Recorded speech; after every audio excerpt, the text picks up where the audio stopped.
Croeso, and welcome to Tales for Wales, a Welsh history podcast brought to you by two boozy idiots. I'm Franks, and I'm joined by Jack, and we've been friends for about 20 years, and we both have a genuine love for Welsh history and comedy, so we thought we'd try and put the two together and blend them in a bloody old podcast. We're going to talk through famous Welsh battles, events, and people, also having a few cans, and try and shine a light on otherwise dim-witted history. So without much further ado, what the bloody hell have you been up to? Well, actually, I wouldn't say that, because we've just... And anyone who listened to last week's episode will know we've just spent the last hour gassing on about bloody old pirate. Okay, I won't ask you what you've been up to then, because obviously I know, but do you have an anecdote to share to tee off the episode? Because for this week, as you know, last week we covered the early lives of Barti Ddu, and now this week we're going to cover his pirate code, which he made, which was adopted by lots of others, but he was kind of the innovator for having a honour amongst thieves sort of thing. Exactly. We're going to get to that in a little bit because it's not huge. It's only 11 points, so we don't want to. Yeah, and we'll have a little chat. We'll make a little sort of discussion about each point. But yeah, we need to pad this out a little bit, to make it to make it a genuine episode. This didn't happen to me recently, but it did happen to me. It made me think about it this week because I drove past a chip shop in Grangetown in Cardiff, and I was driving back there with my fiance, and as I was driving back with her. We went past Grange Chip Shop, Grange Fish Bar, and I think I had my saddest experience of my life there, where I think I had like a bit of a rough day a couple of years back, and it was like, I think maybe during the pandemic, and I was living on my own, and it's just tough, and I decided to cycle there in the rain to the Grange Fish Bar, because I was really craving fish and chips. And bad choice anyway, mate. Cycling in the rain. So I got there, I got like fish and chips and a little sausage and batter for the road. And I put my coat back on, put my fish and chips in like just the paper bag because I didn't want the plastic bag. Just put them in like I tucked them into my coat. And as I was cycling back, there must have been like a hole, and chips were coming out of the back of the bag. Oh, I didn't even know it. Like I was a Pied Piper of fucking squadron.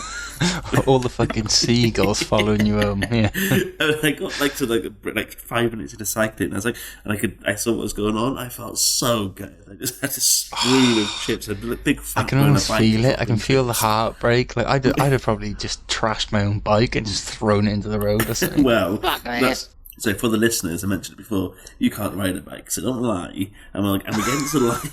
I said, if I was you, all right? Don't try and throw that in my face. I prefixed it so you couldn't use that. Fair enough. You can tell I was snippy in this episode. I'm tired. And also, I'm not, I'm a bit tired, and also I'm not bitter about the fact I can't ride a bike, so fuck off. When I said to fiance, you haven't told us a story about how you got engaged. Because that is literally what I was going to bring up next, because I don't think I've told you directly. I think you might have heard from a third-party source. You were going to tell me, but I said, hey, save it for the pod. You literally said. And you actually did it in one of the groups we were in together, and I purposely didn't read the message so I could hear it first. Yeah, I did a voice note, and you said you ignored it, so it's your first time. It's fresh. It's the listener's first time. So this is, my fucking terrible story of how I proposed to my now fiance. Congratulations, by the way. What's that? Congratulations. Thank you very much. Yes, thank you very much. And to you as well. I mean, so late. So I think we've already done this dance, haven't we? So no, we do it on the podcast that's coming out at the end of this series. Oh yeah, but because we're doing this all out of sync and fucked up. Yeah, congrats, mate. Thanks. Yeah, cheers, bud. Yeah. Anyway, so me and my then girlfriend, we've gone on a nice holiday to Greece. I've mentioned before in this podcast that I'm a bit of a mythology nerd, so she arranged this for my 30th, but that was pandemic years, so couldn't go or anything. So she arranged this thing in Greece, and it was like, near lots of mythologically significant sites and all that sort of stuff. Absolute virgin. But we went anyway, and it was, gorgeous weather and everything like that. And I decided to propose at this point. And so we went to Crete first, and got there, and I thought, I just want to get it done, get it out of the way. I know that's the romantic, yeah. But it was more like the stress of just carrying this burden, the one ring with me the entire time. So I had the ring in my little coin bit of my wallet. Yeah. But the bloody box, that was stuffed in one of my shoes. The old the pasties, the shit kickers. Yeah, it's basically a pair of really shit brown shoes I've got that the boy, it's renowned amongst the French. They do let you just put some pasties on your daps. Hence the pasties, yeah. Pasties. And so that was stuff, and then I just thought, oh, the longer it goes on, the longer the chances that Amy's going to be like, oh, what's this box, and then whatever. Yeah. Anyway, I thought I'll just get it done today. So I was looking up like really romantic, lovely places in Heraklion where we were staying, and there's this like is it Venusian? Is that with the guys from? No, Venusian would be Venus. Venetian. Yeah. Yeah, the guys from Venice. Yeah, they got like a lovely Venetian like waterfront there, and I thought that looked picturesque and beautiful. Right, I'll take it down there, and I just said, oh, let's have a little wander down there. Went down there, and Poseidon himself had a fucking beef with me. He was launching bloody waves at this like seawall to the point where the waves were coming over the wall, and they were like wetting people, and I just thought, I'll get this ring out and it'll fucking knock the ring out of my hand, be claimed by the sea. So I chickened out then, I couldn't do it. I was like, right, okay, can't do it there. Came back then, and there was this like sort of old like ruin kind of thing. I don't know what it was, but it looked nice enough, and there was no one down there. And I thought, oh, that's out of the way, we'll go down there. I was just about to pop the question, and I was like, what the fuck is that smell? And I looked around, and basically Greece, don't know if you know, has like a real like stray cat problem, and this had like builder's sand or whatever in front of it where they've been doing work on it, and they'd used it as like an enormous like cat litter tray, and there was just cat shit everywhere. And I was like, I can't kneel down in the stinking cat shit and bloody propose there. So that was another one knocked on there. I was getting quite frustrated at this point. Yeah, you got quite a frustrated head on you as well, haven't you? I actually forgot before we even left, right, because the ring was in my wallet. Amy went like, oh, why don't we leave our wallets in the hotel safe, and we'll just take our cards out. And I had to make up some fucking spiel about, oh, no, I like having my wallet on me. I like the feel of the leather in my pocket and all this shit, because I was like, because I couldn't leave it. So that we started off with a bicker. But like, she's like, Jesus, you're a bit defensive today. No, I'm not. Marry me. And then so then the stuff down with Poseidon happened, the stuff with the cat shit happened, and then I thought, oh, maybe this like nice little fountain that's there, but that was in the middle of like a massive square, lots of people, and I know even like that's not right. So eventually we ended up going back to the hotel, and I went, I'll just do it here. Fuck it. I'll go in the room, and I made some excuse to go into the bedroom. Got her out, got down on one knee with the ring and everything in the box and whatever. And I said, I had to think of an excuse to get her in there, so I said, like, oh my God, have you seen this thing outside the balcony? And she was sat on the sofa munching crisps, and she went, oh, I can't be asked, can you just tell me what it is? And I think I did snap, and I went, fucking get in the room. And then she went, oh my God, right, then, whatever. And then she came in, she's like, oh my God, that's amazing. But my God, up until that point, I was like, oh, fucking finally. Like, Jesus Christ. There is too much stress with how you do it, isn't there? Like, I was thinking when I was doing mine, I was thinking of loads of different ways to do it. I took her to the beach where I first wanted to tell her I loved her, but I got too anxious and I didn't tell her. So then I thought, all right, what I'm going to do now, I'm going to propose on the beach. Redeem yourself. Yeah, I'm going to redeem myself and tell her on the place where I originally wanted to. And it's a little cove where not many people go to. And I'd put it in the diary for like we'd go out for the day. We have a shared diary where we're always like updating what we're doing together.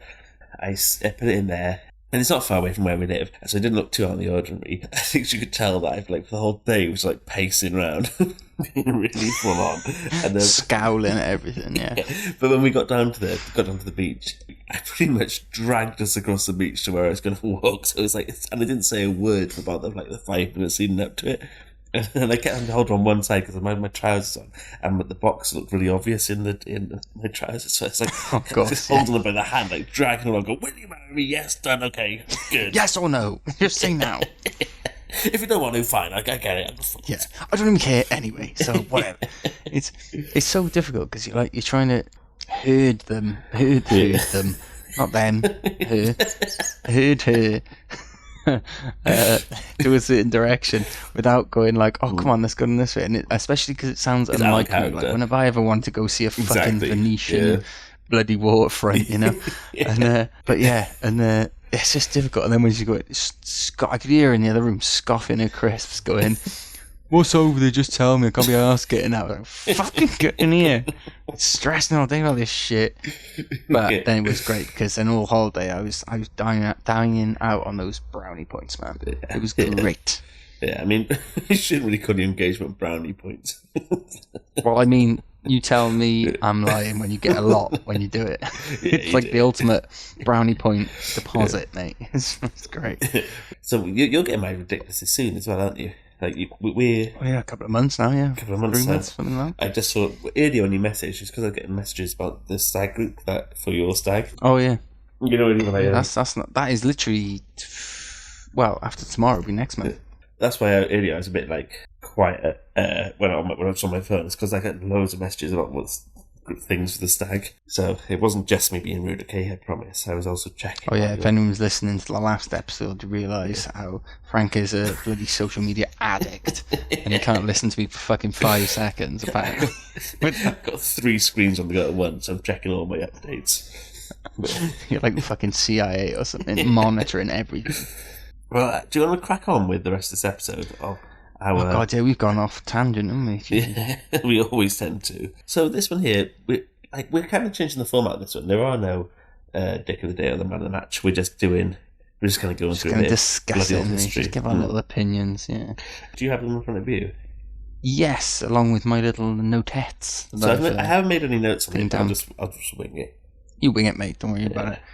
Oh, I wanted to say as well, I forgot to put on the last episode. Do you know Barti Ddu, this is going to really take the wind out of our sails, so to speak, about Barti Ddu, but do you know he wasn't a drinker? He didn't drink. Yeah, teetotal. Yeah, I was going to say... He didn't drink rum, he drank tea instead. Yeah, teetotal, that's all he drank. And yeah. We mentioned lots that Captain Morgan is the guy who, on the bottle of Captain Morgan's.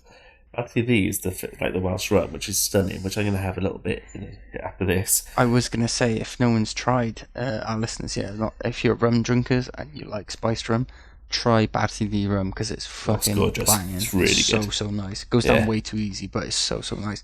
But the fact that it's the nicest rum, it's probably my favourite rum at this point, and he didn't even drink it. I know. What's going on? Farce.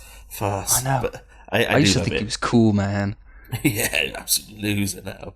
So if Barti Ddu are listening, feel free to give us some bottles. We'll, we've already plugged it, but... God, if I got a free bottle out of this, I'd knock the whole thing on the head after that. I just won it.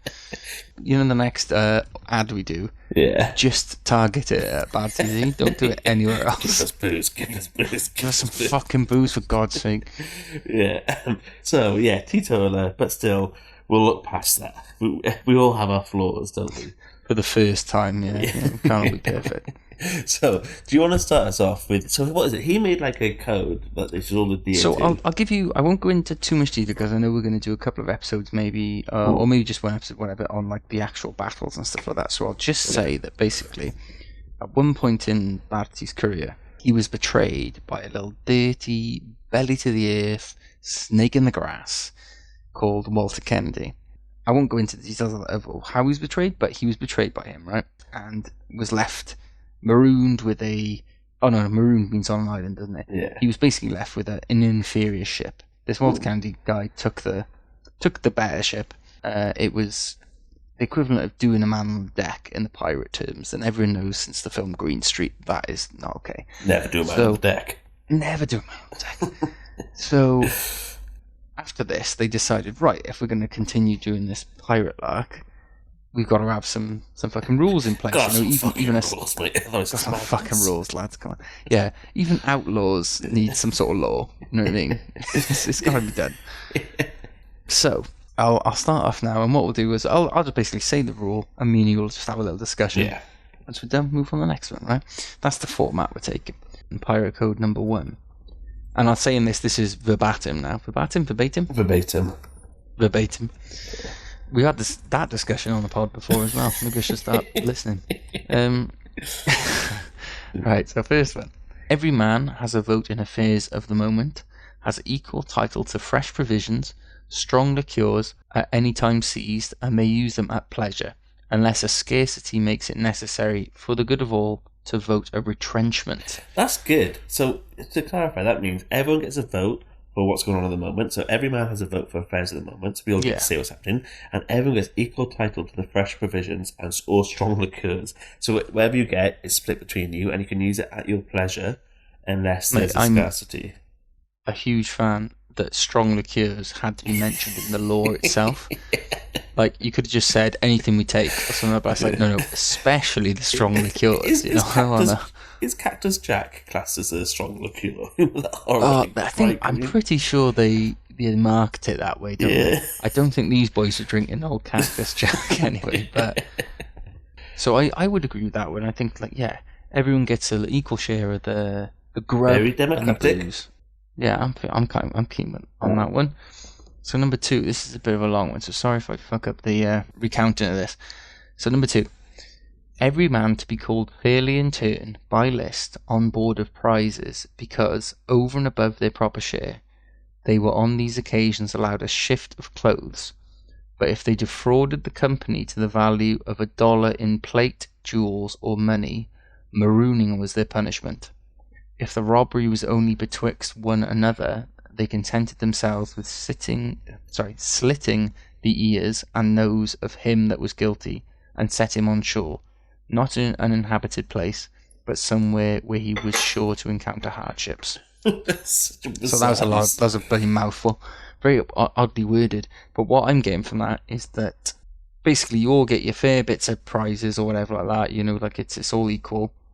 But on the occasion, shift of clothes. I'm not sure. I think what this means is someone steals. Basically, if you take more than you're worth, basically, or take more than you should be allowed. Is that what I'm getting? From that? So if you take like the clothes, whatever you've stolen, and you take more of your, so if you steal from the whole crew, you get marooned and you're left to die. Yeah.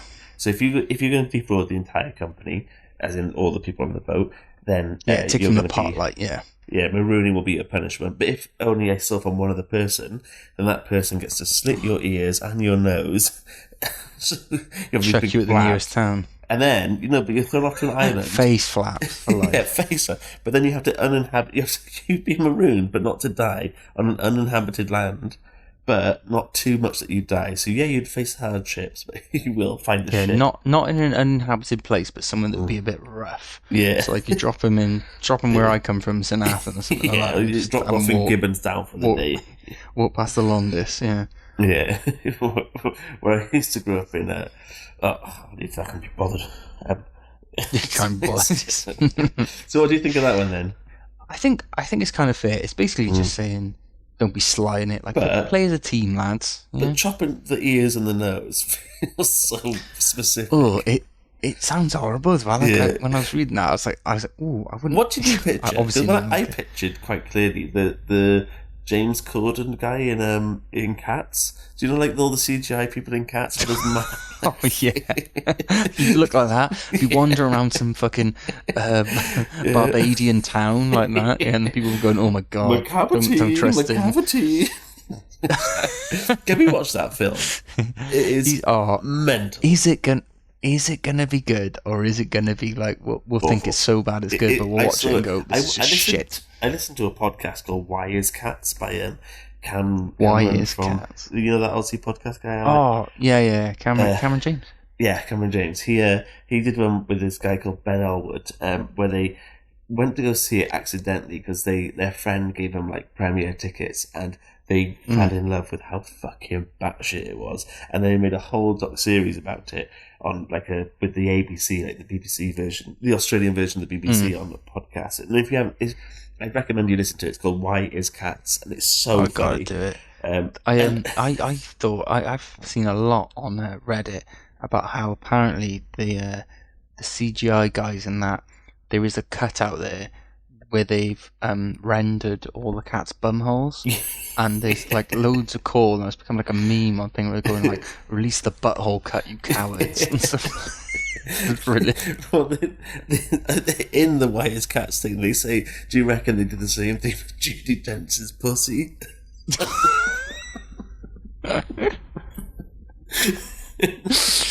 That is a good joke. That is a brilliant joke. I was seen in that Valor, but I watched it with Emma, with my fiance, and it is bizarre. There's no story, and I didn't know anything about cats going into it, and they're all called things like Bomberclart and Grisabelle and Christopher Jones. What's that joke? Or I think it was Ricky Gervais who said it, where he said like, "Oh, James Corden was a fat pussy." Oh yeah, and he was in Cats.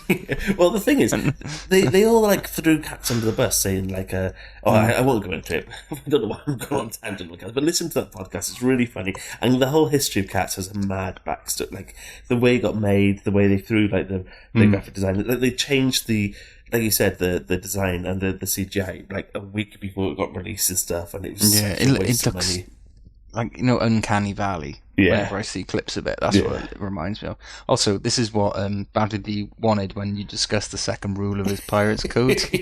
Get on to Cats. You don't look like Cats on it. It's a natural segue into Cats. Absolutely.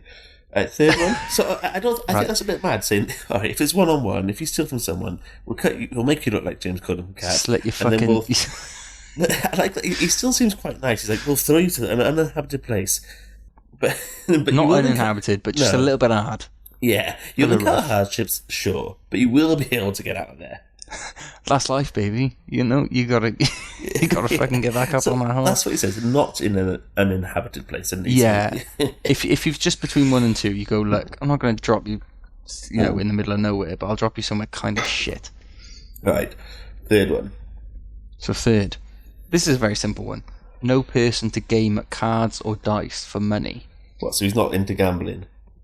So, I sort of get this. Like, it's not something I'd expect from pirates. I assume they were always gambling. Oh, I get it. Like that, but you don't want to be... That could lead to disputes, 100%. as mentioned in code number 2. That there is social and emotional intelligence by our boy Barti Ddu. He's Exactly. aware that you've got nothing else to do. You might lose all your money. And then what you're going to turn, that's when you'll start stealing. So you think that you're convinced that someone's cheated you, even though they haven't. You're going to have a beef with them, and then you're going to have to bloody have your nose and ears slit. Well, this is funny that we're reading this now. I've just realised we went on a weekend away with all our friends, with 12 of our friends, 2 weeks ago. And I'm not ready to talk about it. I'm not ready to talk about it. I'm going to have to tell them. Jack had never played poker before. I played it. I just forgot. All right, I needed some help. I was a bit drunk. I hadn't played it in ages either, and I was sat next to Jack, obviously, like cronies we are, and he went off. Basically, me and Frankson had an alliance, right? I said, look, does anyone mind me having Franks on my shoulder to help me out because I'm doing so shit, whatever? And they said, you are doing so shit. Fine, you can have Franco there to guide you. And so I was relying on Franco to be my mentor, my rain man. Fuck and you me, got did you let me down? Your cards came up and you had a perfect hand. I was like, shit, man, you've actually got a perfect hand. Did I? As the other things were coming out, the flop came out, and we were playing Texas Hold'em, and I think the cards were coming one after another. That's what I mean. He knew things like, he knew terms like flop, so I was like, I believe you, 100%. And then I was out, so I folded. So I was like, oh, I'll help you. I said, dude, you've got it, let's go. And I went all in. He said, no, literally, the thing you said to me was, this is the best hand you can have in poker.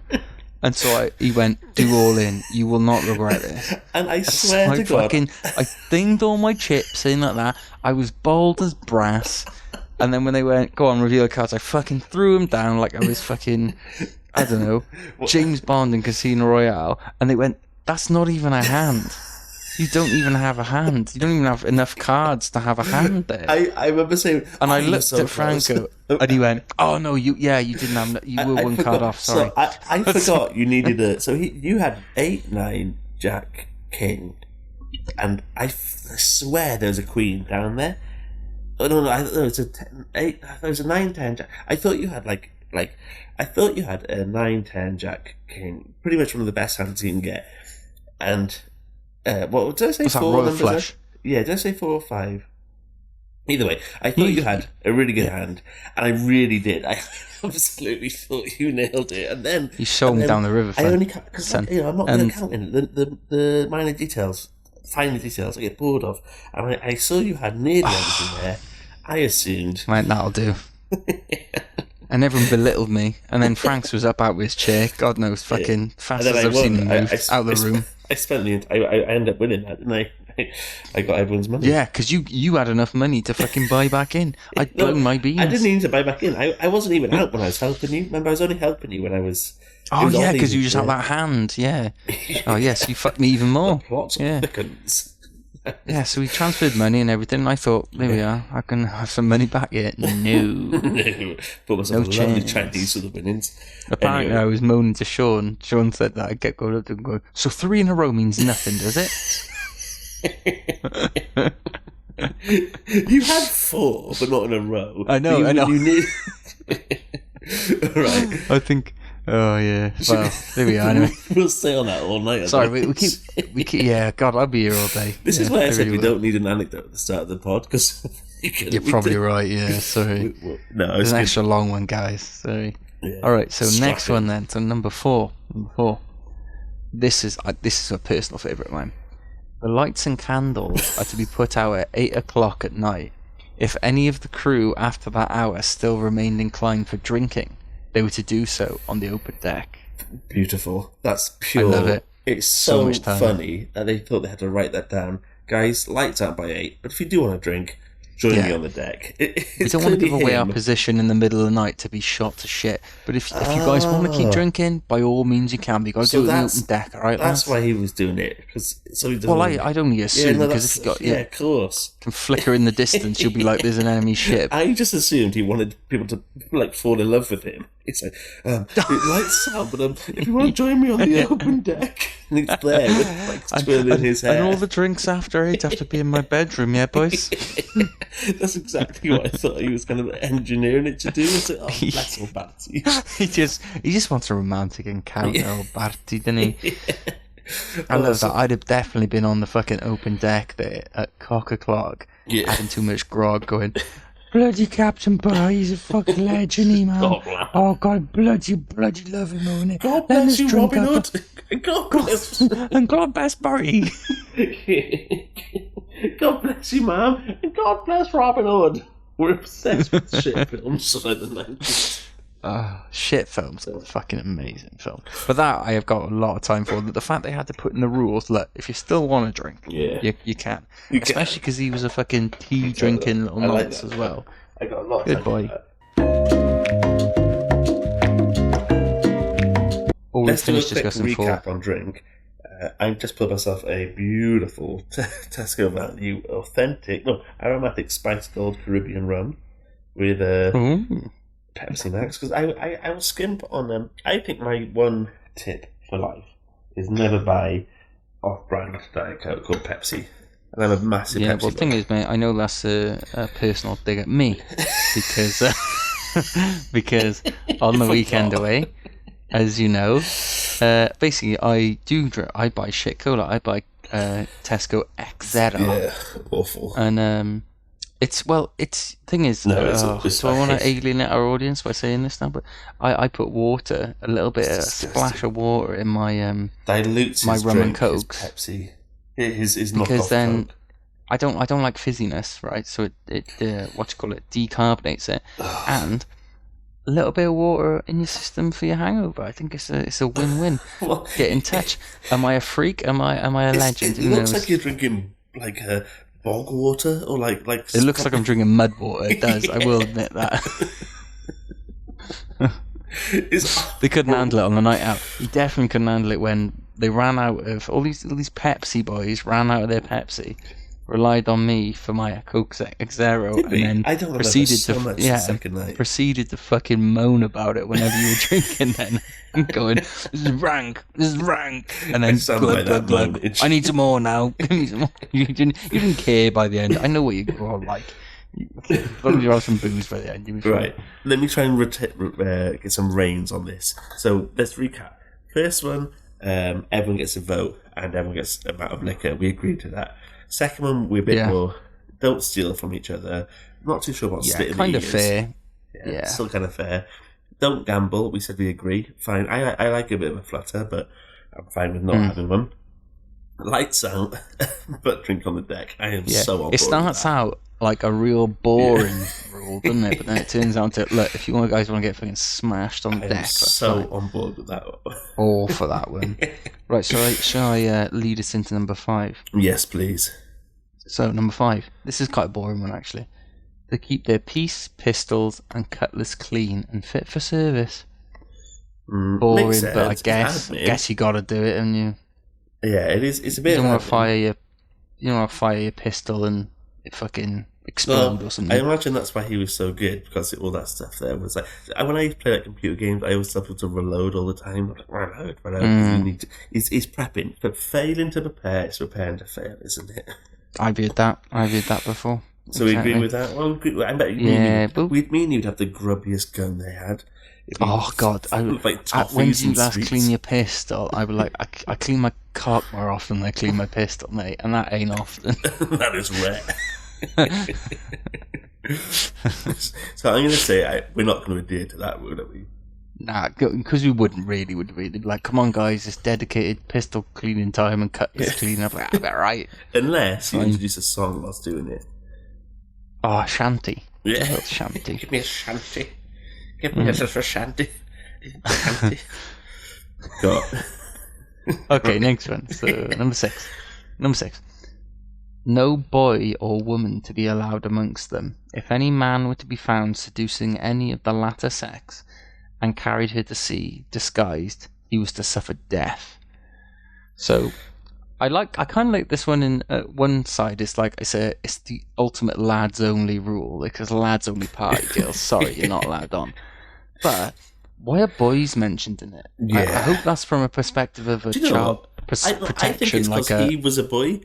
Remember he and he thought maybe I didn't like it much. Yeah, I hated it. That's probably diddled quite a bit. So please. Like I said, I like it. I'd like to think it's from a child protection thing. Like, look, the open sea's no place for a young lad, as opposed to like there's so many pedos in my crew.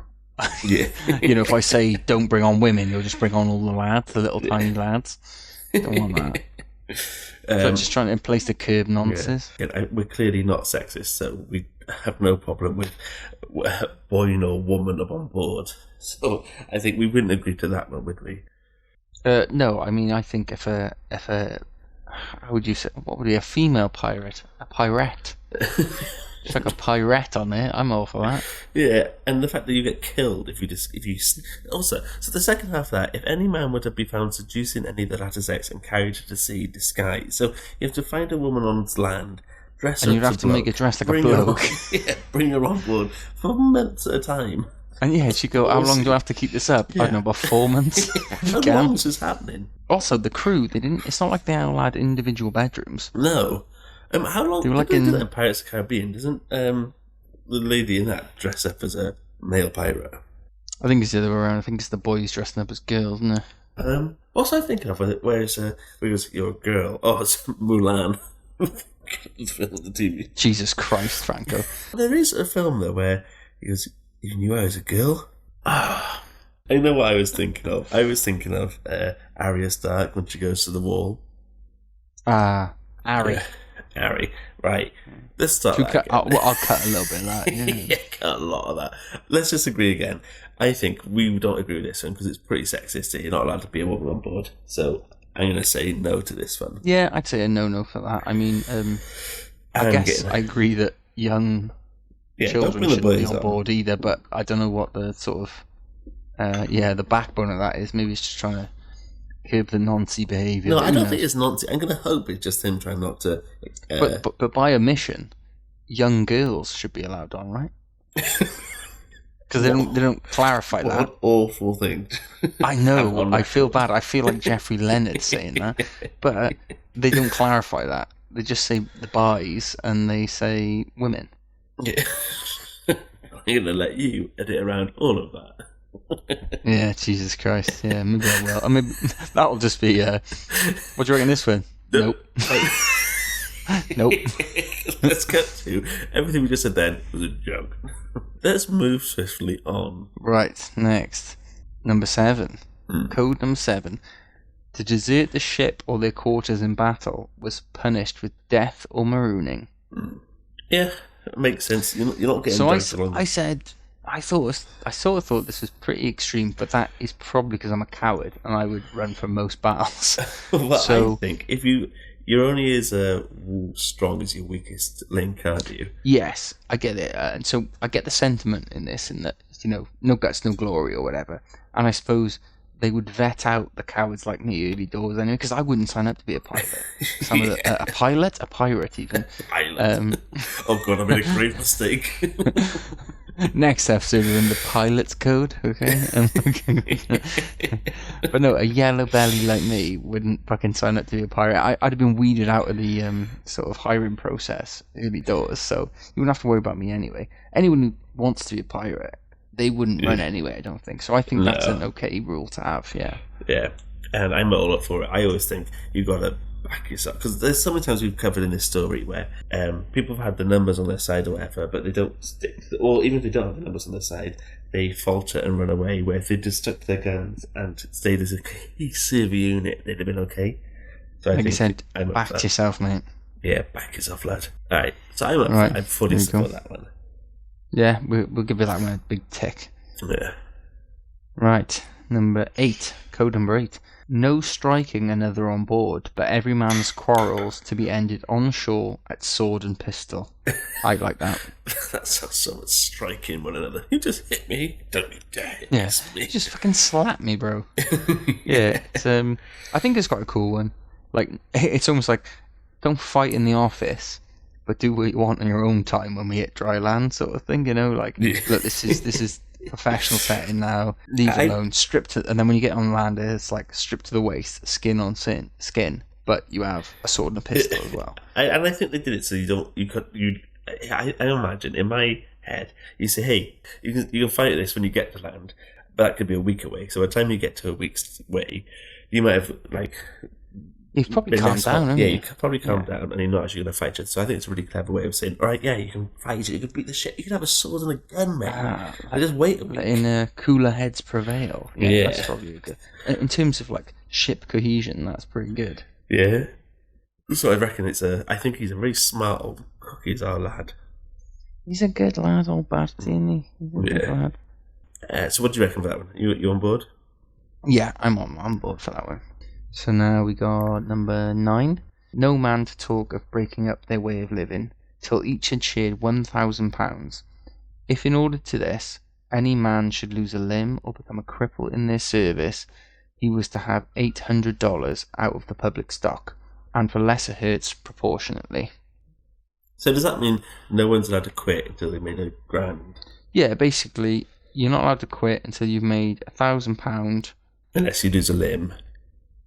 If you lose a limb, you get paid the 800. That's pretty good. You get disability payments or like entry at the workplace. That's pretty forward thinking. Well, I looked this up, right? Because I was trying to work out sort of what was it proportionately in terms of money, right? So first of all, a very progressive sort of rule. It's basically like disability benefit in the 18th century. Not bad at all. But to make £1,000, right? So £1,000 back then was around 70 grand. Well, 70 and a half grand, 70,665 in today's money. So that's a lot of money. That's a lot of money to be made. And then if you were disabled or maimed or whatever like that, you'd get that $800. And $800 was equivalent to 56 grand. Ooh, nice. Just almost 56,532 apparently in today's money. So that's not a bad payout. You don't want to be maimed or lose a limb or whatever, but if you were, I reckon the Pirates deal, I'd be interested to hear what the Navy would pay out for that. I bet if you were a little fucking like bottom of the barrel crewman, you probably would get fuck all if you got your leg blown off or something. He was making £4 a month in his old job in the Navy was Barti Ddu. So before he got taken over as captured, he was making £4 a month. So imagine that over trying to make £1,000. How would you make £1,000 if you were earning £4 a month back then as a Navy? You just never would. I suppose that was the point, in that you just never bloody would. Yeah. So I think he's it's a long-winded. Well, it's not a long-winded one. It's a weird one. Maybe he just wants people to leave the ship. So I'm not sure how quickly you'd be able to make £1,000 doing it, but it's really weirdly nice. I think it's kind of like a it's a thing to the culture, isn't it? As well, Yeah. like, the whole point. If you're signing up for this, Yeah. you're in the not in long it for term. the short term. You're not in to be a Yeah. quick fuck off. You love the life, then you don't want to be back in the Navy or in working for like East India Trading Company or anything like that. You want to be living free, like with these guys, drinking on the deck past 8 o'clock when the fucking lights are out. You know. I reckon he's like one of the first people to start with those things. Oh, we're not a work team. We're a family. He was like, look, you come on to the fucking Royal James. You play hard, you work hard. All right. We're a dynamic workforce. We got flexi time. Yeah, we work hard, but we also get Domino's on a Friday, so it's worth it. He was the original cool boss. Yeah. So should we go on to that? Was number 9? That was number 9. So number 10, the captain and the quartermaster to receive 2 shares of a prize. The master, boatswain, and gunner 1.5 shares, and other officers 1 1/4. So I think that's pretty decent. Like that's more responsibility, more swag. And also it's not too disproportionate. Like imagine the CEOs of our companies were only paid fucking double what we were. Oh, yeah. If only. And also, everyone still gets an equal vote. So even if you get paid more, everyone still does the exact same. Like the democracy thing still stands true. So like, no matter, even if the person does it more than you, you all have your entitled to your vote, and you can't buy a vote off each other. So I think that's what I like is that if there was a shit captain, you can bin him. You're allowed to bin him. Yeah. All right, I'm on board with that. I like the word boatswain. I'm on board with that one as well. Absolute boatswain. And the last one, number 11. This is a good one as well, I think. The musicians to have a rest on the Sabbath day, but the other 6 days and nights, none without special favour. So, in my mind, these guys, everyone else is working, slogging their guts out to keep the ship running and whatever. And these guys, that's all they do is provide the fucking bangers. So it's a bit like you can do that 6 days a week, and then on the Sabbath day, someone going like, playing the fiddle hurts my hands, governor, please. Can I have a rest? And he just petitioned him when they were making this and went, yeah, go on then, fine. Have 1 day off. It's mad that they must have been separate to the other pirates. So it's like, okay, we have all the gunners, the boatswains, the masters, and then I don't know where they got the man, the fiddleist, and he just plays. That'd be my favourite job to do, just doing siege on it, getting the crowd going, getting them psyched up, and then when it comes to Sunday nights, absolutely be the best one. You get to have your fucking what was it called? That shit little bread thing, hard tack. You get to have just as much hard tack as the rest of the boys, but all you do is play the fiddle or fucking banjo or whatever the fuck they did back then, and you just keep morale up. I think that's a pretty good gig. Yeah, I mean, I absolutely would be on board with being that person for it. It's a modern day, I was going to say that every DJ is going to mention has got something bad against him, like.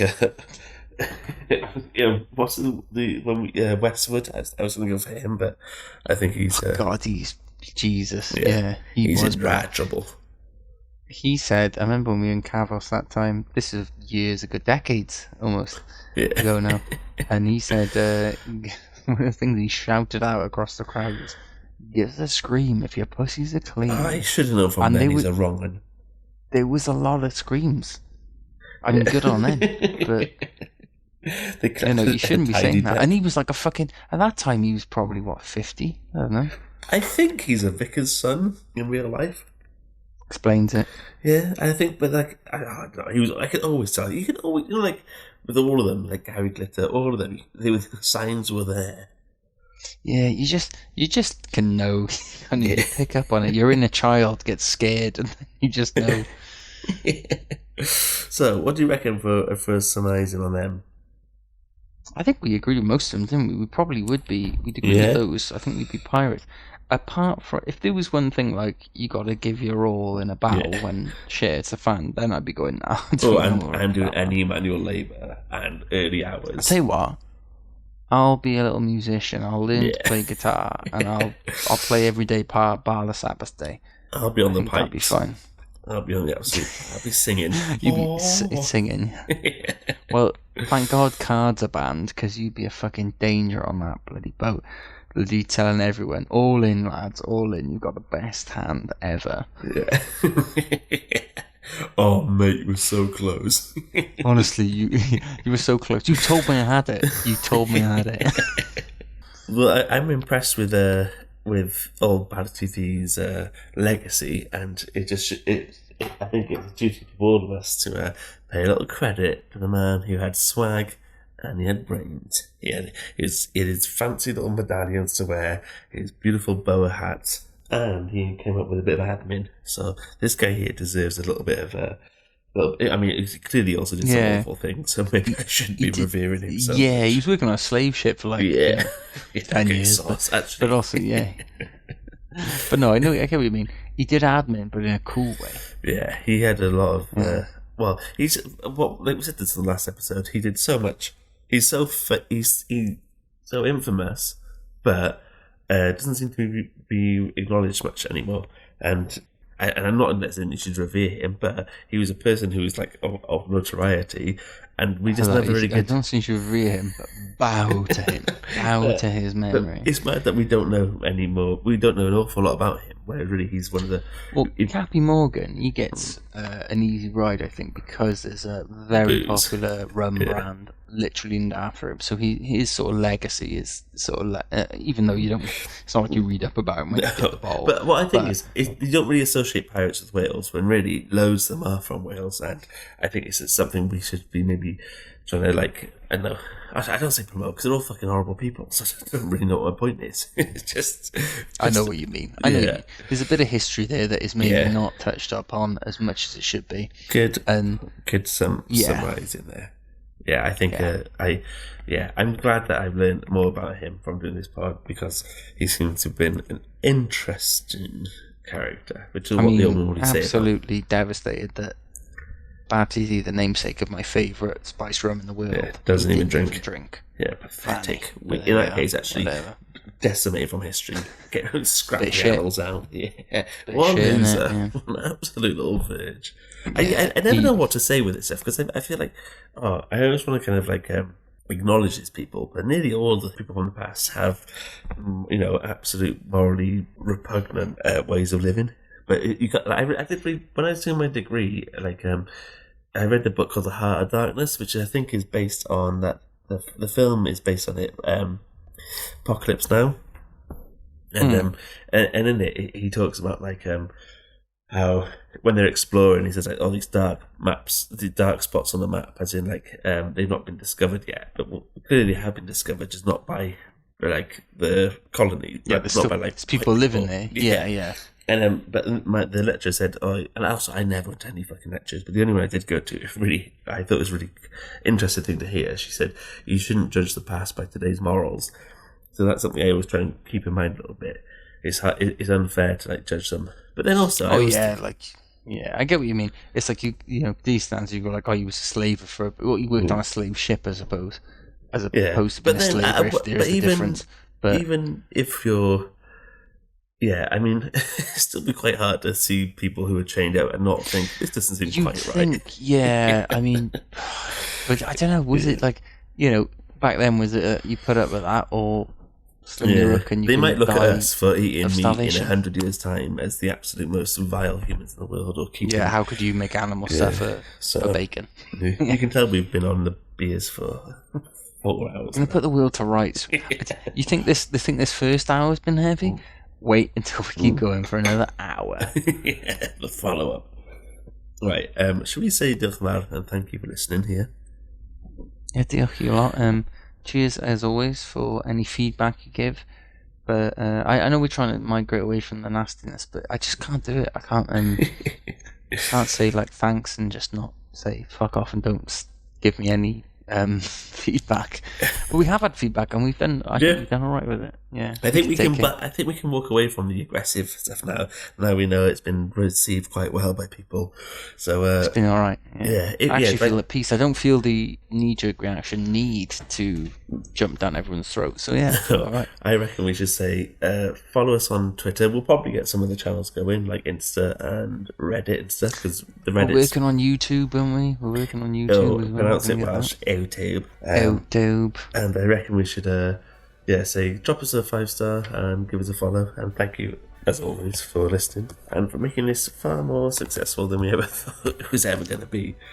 And far more successful than we ever deserve it to be as well. So, very much appreciated. Yeah, cheers, guys. Okay,